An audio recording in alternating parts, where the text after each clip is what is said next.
Le processus de réconciliation avec l'ennemi, la transformation de celui qu'on écarte en celui qu'on respecte et qu'on écoute, prend souvent son point de départ dans cette vision de foi, de confiance, et dans cette certitude qu'il y a une puissance divine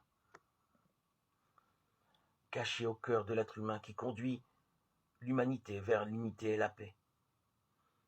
Mais il demande aussi la détermination d'avancer, de faire des efforts concrets et de lutter pour ne pas être dominé par la peur, la dépression et la lassitude.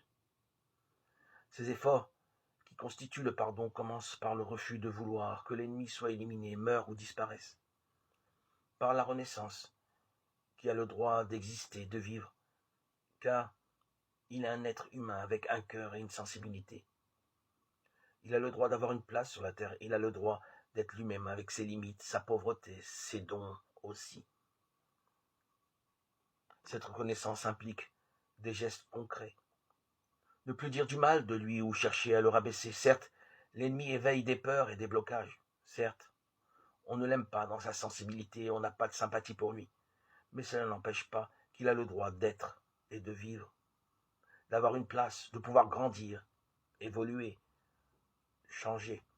En même temps, il s'agit d'apprendre à penser avec bienveillance à cette personne, à considérer qu'il y a du bien en elle.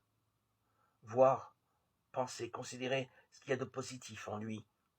Et non, rabâcher le négatif constitue la lutte du pardon.